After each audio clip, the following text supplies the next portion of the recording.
गोष्टी आहेत.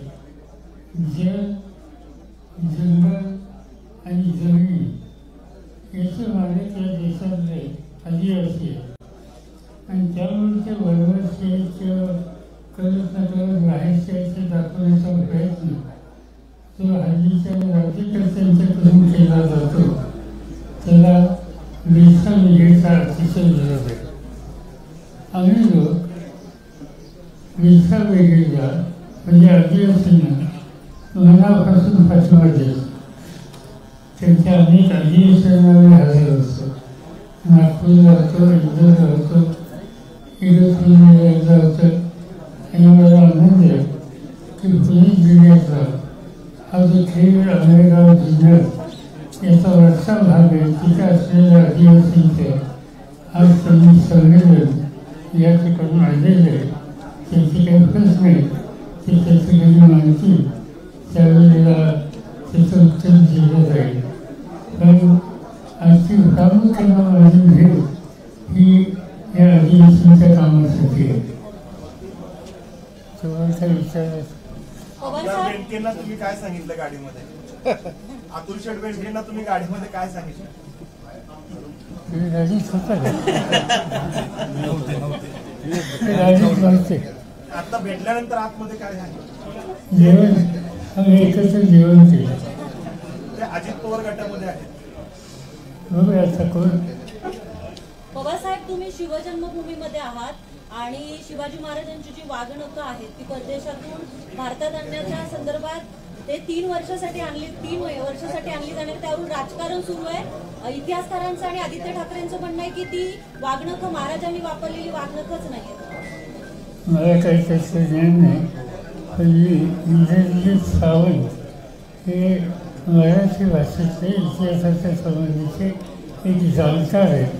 त्याचं काहीतरी वेगळं मत असलं तर मी क्लिअर पाहिजे, पण प्रत्यक्ष मला त्याची काही माहिती नाही आणि त्याचा वाद निर्माण करावा असं मला वाटतं.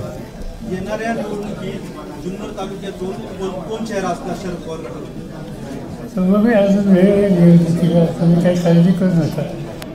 निवडणुकीला जुन्नर तालुक्याच्या लोकांचा जो माझा अनेक वर्षाचा अनुभव आहे ते सहसा माझ्या शब्दाला कधी नकार देत नाही.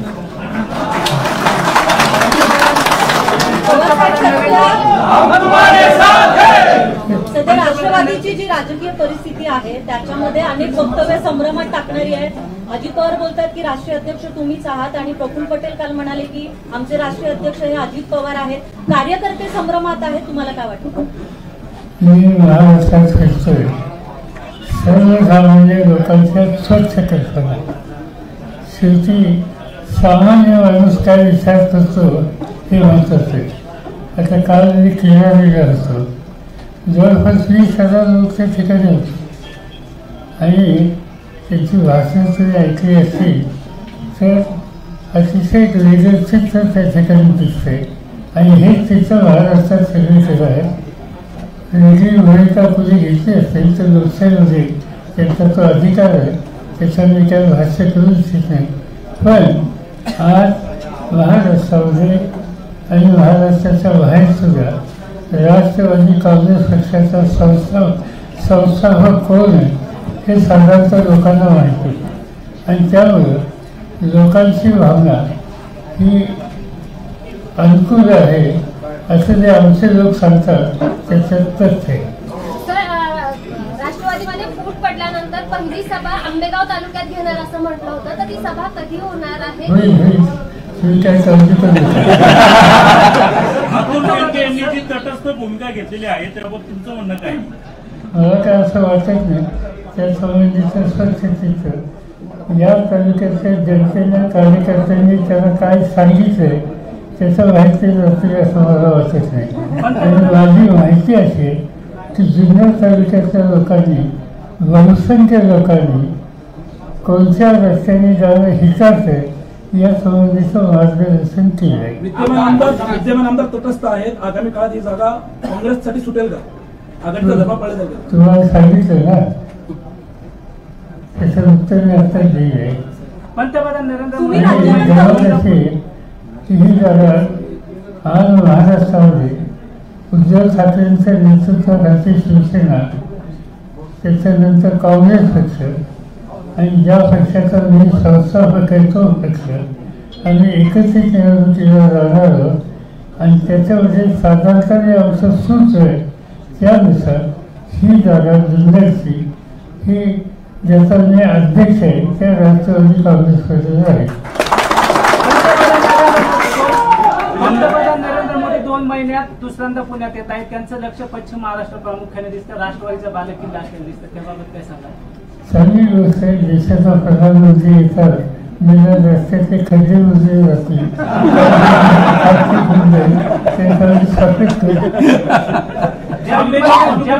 याच्यासाठी येणार आहे त्या कार्यक्रमामध्ये तुम्हाला निमंत्रण आहे का?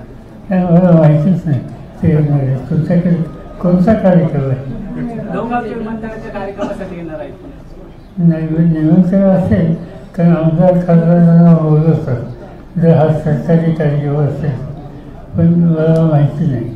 सर इंडिया आघाडीची देश पातळीवरती एकत्रित सभा किंवा असं काही नियोजित आहे बैठक पुढची? चर्चा साधारणतः झाली आहे. मध्य प्रदेशपासून त्याच्या सर्व्हिसची सुरुवात करावी असा माझा आग्रह आहे. पण आमच्या इतर लोकांची काही विधी होत आहेत. पुढच्या 8-10 दिवसामध्ये आम्ही एकत्र बसून हा कार्यक्रम फायनल करणार आहोत. आंबेगाव तालुक्यातून देवदत्त निकम यांना संधी मिळणार का? आंबेगाव तालुक्यातून उमेदवारीसाठी देवदत्त असं की आम्ही निवडणुकीचे कॅन्डिडेट याची व्यक्तिशा निवड केलेली नाही अद्याप. आम्ही बसू आणि करू. तुम्ही काय काळजी करू नका. 2024च्या लोकसभेचं पक्ष बलाबलाचं चित्र कसं असेल असं तुम्हाला वाटतं?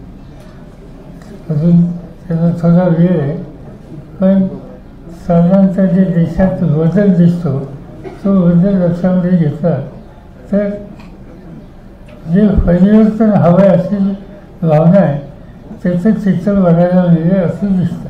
सर राष्ट्रवादीची फूट पडली त्याचं लवकर पॅचअप होणार आहे असं म्हणतात. खरं काय गोष्ट? असं आहे की जे लोक भारतीय जनता पार्टीच्या बरोबर आहेत ते राष्ट्रवादीमध्ये असू शकत नाही. आज कुणी भाजपची भूमिका घेऊन तडजोड करण्याच्या संबंधीचा विचार करत असेल तर तो विचार आम्ही स्वीकारणार नाही.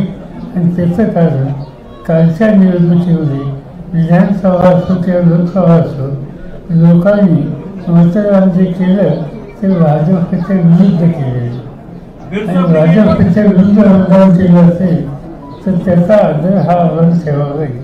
पवार साहेब शेवटचा प्रश्न निवडणूक आयोगासमोर ही जी बाजू आहे ती कशा पद्धतीने मांडली जाईल कारण तिथे कायद्यानुसार 2/3 आपल्याला हे दाखवावं लागतं. असं कायदा नाही.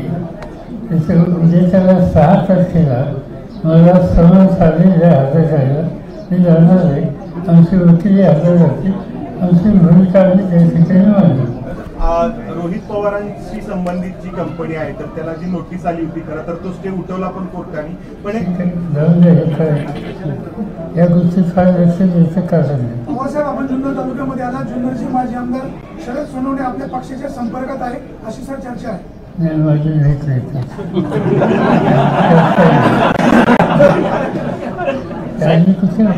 साहेब वळसे पाटील नेहमी सांगतात शरद पवार माझ्या हृदयात आहेत माझे आधारस्तंभ आहेत. मात्र कार्यकर्त्यांमध्ये संभ्रमावस्था आहे. अजित पवार गटामध्ये ते मंत्री आहेत आणि एकीकडं तुम्ही त्यांच्या हृदयात आहे असं सांगितलं. चांगली गोष्ट आहे. पण माझं हृदय उद्या त्याला निवडणुकीमध्ये ज्यावेळी बसावं लागेल आणि मतदान करावं लागेल त्यावेळी स्पष्ट होईल. बिरसा ब्रिगेड ही राष्ट्रवादीची बी टीम आहे असा आरोप विरोधक करतात. असं कुणी केलं मी तर तुमच्याकडून पहिल्यांदाच ऐकतो. स्थानिक आहेत आदिवासी गटातले काही नेते कोण उदाहरणार्थ कोण सांगा ना. दत्ता गवारी म्हणून आहेत. दत्ता गवारी स्थानिक नेते आहेत इथलं लोकल. पवार साहेब शिवसेनेची जेव्हा केस कोर्टामध्ये गेली निवडणूक आयोगाकडे तर उद्धव ठाकरेंना चिन्ह आणि पक्ष दोन्ही आपल्याकडे ठेवण्यात अपयश आलं. तर राष्ट्रवादीबद्दलचं चित्र भविष्यात कसं असेल असं तुम्हाला वाटतं? असं आहे की चिन्ह याचं महत्त्व असतं नाही असं नाही. पण मी माझा अनुभव सांगतो. मी 50 वर्षाच्या पूर्वी पहिली निवडणूक लढवली तेव्हा माझी खूप वाईट दिली. 2 होईल ही काँग्रेसची खुर्ची.